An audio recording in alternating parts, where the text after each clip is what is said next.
Bonsoir, je suis content de vous voir. Aujourd'hui, quand on parle dans la société, on entend de plus en plus parler de la transition écologique et sociale. Alors, qui dit écologie, dit mobilité, puisque la mobilité est un des secteurs qui est un des gros pollueurs aujourd'hui. Et pour arriver à une transition écologique dans la mobilité, il va falloir plus de technologie low-tech, qu'on en a parlé, plus de vélos, plus de marches, mais aussi plus de transports en commun.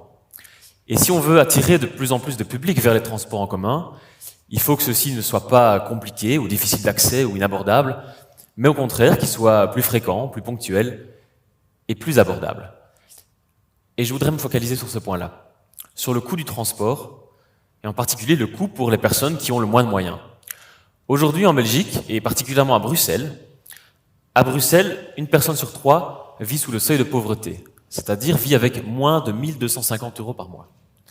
Lorsque vous vous promenez dans la rue et que vous croisez quelqu'un, il y a une chance sur 10 que cette personne, à la fin du mois, doive choisir entre payer ses factures d'électricité ou payer ses frais de transport. Et donc à Bruxelles, la précarité est une réalité qui dépasse largement le cadre d'une minorité. Et avec le Covid, on a vu un accroissement de la précarité parmi les personnes qui étaient déjà précaires. Donc quand on parle de mobilité à Bruxelles, il y a au moins 2 enjeux qui sont liés. Le premier qui est comment fait-on transiter la mobilité vers une mobilité plus durable, et le deuxième, comment rend-on la mobilité sociale, en sachant que dans le poste de dépenses d'un ménage, la mobilité compte pour le 3e poste. D'abord il y a le logement, puis il y a l'alimentation, et puis il y a la mobilité qui compte pour 10% des dépenses. J'ai travaillé 6 ans à l'université et ce type de questionnement était au cœur de mes questions de recherche et au cœur de ce qui me passionnait. Comment est-ce qu'on peut lier la transition écologique avec les inégalités? Comment est-ce qu'on peut faire qu'une transition écologique n'accroisse pas les inégalités et au contraire contribue à les résoudre? Et à l'inverse, comment est-ce qu'on peut faire en sorte de penser des politiques sociales qui ne freinent pas une transition écologique? Alors j'ai travaillé sur plusieurs solutions qui vont dans ces directions-là, et il y en a une dont je voudrais vous parler ce soir, et en faveur de laquelle je souhaiterais plaider. C'est la gratuité des transports en commun. L'idée, c'est simple, c'est de rendre les transports en commun gratuits. Pas besoin de billets, pas besoin de tickets pour entrer dans un bus, un tram ou un train. Et je voudrais vous en parler avec un exemple, qui est l'exemple d'une ville en France qui s'appelle Aubagne. Aubagne, c'est une agglomération d'environ 100 000 habitants, amélioration de taille petite pour la France, et qui, depuis l'année 2009, a instauré la gratuité des transports. Alors comment ça s'est passé? Nous sommes en 2008, il y a des élections qui se profilent, et une des listes décide de faire une consultation de la population pour savoir quelles sont les priorités des gens. Parmi les top propositions arrive la gratuité des transports. Cette liste reprend donc cette proposition, en fait un thème de campagne, est élue, et une fois au pouvoir, décide de mettre en place la gratuité des bus dans l'agglomération. Alors l'objectif au départ est assez modeste. La ville ambitionne d'augmenter de 50% la fréquentation des bus, en sachant qu'il y a aussi des défis et des potentiels revers qu'elle voudrait éviter. Un premier, c'est l'augmentation possible des incivilités due au fait que la fréquentation des bus augmente et parfois on entend dire que quand c'est gratuit, ça n'a pas de valeur. Un deuxième danger possible, c'est que les nouvelles personnes qui seraient les usagers des bus ne soient pas tellement d'anciens automobilistes, mais d'anciens cyclistes ou d'anciens piétons. Alors qu'à cela ne tienne, la ville vote la gratuité. Elle finance celle-ci par l'augmentation d'une taxe qui s'appelle le versement transport, légère augmentation de 0,4% de cette taxe sur les entreprises pour leur utilisation de la voirie. Et alors en parlant de la gratuité, elle ne fait pas ça toute seule, elle améliore aussi la qualité des bus, elle en ajoute plus 15% de bus, elle crée une ligne de tram, et donc il y a tout un plan de mobilité qui est pensé. 4 ans plus tard, quels sont les résultats? La fréquentation des bus a triplé par rapport au moment avant la gratuité, c'est-à-dire 6 fois plus de personnes que ce que l'objectif initial prévoyait. Alors parmi les nouveaux usagers, il y a des anciens automobilistes, mais il y a aussi des anciens piétons et des anciens cyclistes.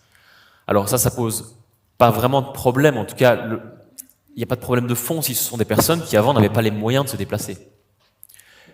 Mais ça pose plus de problèmes si ce sont des gens qui font des trajets qu'ils faisaient avant à la marche d'1 ou 2 arrêts, simplement parce que c'est plus facile de prendre le bus que marcher 5 minutes. Alors, autre point d'évaluation, les nouvelles personnes qui sont entrées dans les bus étaient pour une moitié environ des personnes qu'on pourrait qualifier un public précaire. Des jeunes, des personnes âgées, des personnes bénéficiaires du revenu minimum ou du revenu d'assistance, ou des femmes. Et autre élément d'évaluation, on n'a pas observé d'augmentation des incivilités dans les bus à Aubagne. Donc globalement, même maintenant, plus de 10 ans après, le bilan dans cette ville-là est très positif. La gratuité a été reconduite par les différentes majorités communales et la population soutient massivement la mesure. C'est pas pour autant que ça a réglé tous les problèmes. Il y a encore énormément de gens qui prennent la voiture. Donc, il y a eu un accroissement des déplacements en bus, une diminution des déplacements en voiture, mais c'est pas pour autant que l'équilibre a fondamentalement changé. Il faudra beaucoup plus que la gratuité des transports pour arriver à une transition écologique. Mais c'est déjà pas mal. Et cet exemple a inspiré d'autres villes de par le monde. Aujourd'hui, chaque année, il y a 7 nouvelles villes qui passent à la gratuité totale des transports en commun. L'année passée, le Luxembourg a décidé de voter pour l'ensemble du pays la gratuité des transports, train, bus et tram. Même plus proche de chez nous, à Bruxelles, le gouvernement avait budgétisé 65 millions d'euros pour rendre la STIB gratuite pour les personnes de moins de 25 ans. À voir si ça va se concrétiser. Alors, est-ce qu'on peut s'inspirer de l'exemple d'Aubagne pour notre situation bruxello-bruxelloise? À quoi est-ce que ça ressemblerait si on voulait fixer un objectif similaire à Bruxelles? Par exemple, si on voulait doubler la fréquentation de la STIB à Bruxelles. D'abord, je ne pense pas qu'il faudrait mettre en place la gratuité comme une mesure isolée. Il faut que ça fasse partie d'un package de mesures. Par exemple, réduire l'espace urbain dédié à la voiture et augmenter celui dédié au transport en commun. Par exemple, en attribuant des voies spécifiques pour les transports en commun. Par exemple, améliorer la fréquence des bus et des trams et des métros, autant aux heures du jour qu'aux heures de la nuit. Alors, dans ce package, la gratuité, elle vient cimenter l'aspect social, l'aspect démocratisation et l'aspect accessibilité. À quoi est-ce que ça ressemblerait? D'une part, ça signifierait supprimer les portiques de contrôle. Ça signifierait aussi supprimer les guichets et le personnel de la STIB qui est affecté au contrôle et pour lequel il faudrait retrouver une fonction dans l'entreprise. Ça voudrait dire qu'il n'y ait plus besoin pour certaines personnes de sauter au-dessus des portiques alors qu'ils ne peuvent pas se payer un billet, d'autres de se prendre des amendes parce qu'ils n'ont pas pu non plus se payer un billet. Et je rappelle que 30% de la population bruxelloise vit sous le seuil de pauvreté et donc ce n'est pas un phénomène marginal. Rendre les transports gratuits, ça voudrait dire aussi davantage de gens qui prennent le transport. Ce qui implique que pour éviter une congestion urbaine, il faudrait augmenter la capacité de charge de la STIB en augmentant la quantité de trains, de bus et de métro. Ça aurait pour conséquence d'accélérer les temps de transport, et donc de rendre le transport davantage attractif.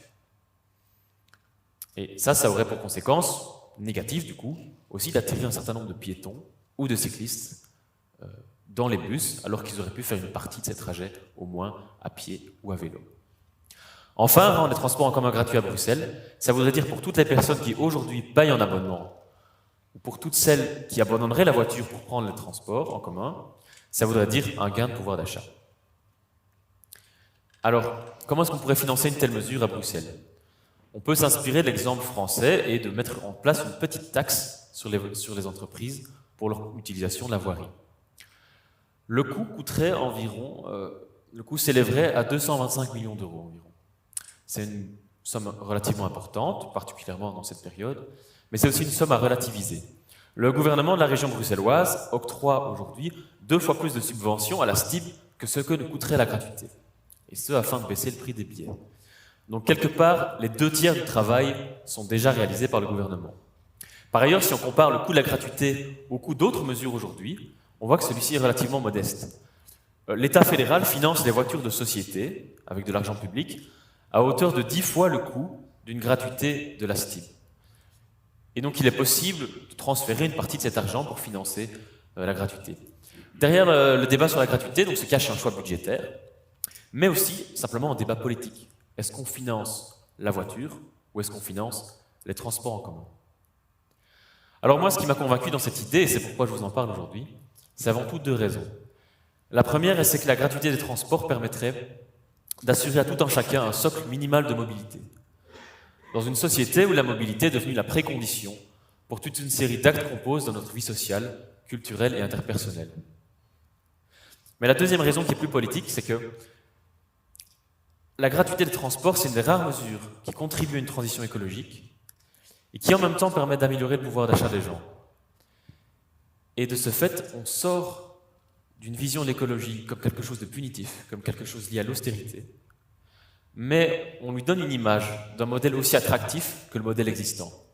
Et ça, si on veut faire de l'écologie un mouvement populaire, ou si on veut qu'une majorité de la population se rallie à des propositions de transition écologique, c'est quelque chose qui est absolument nécessaire. Je vous remercie.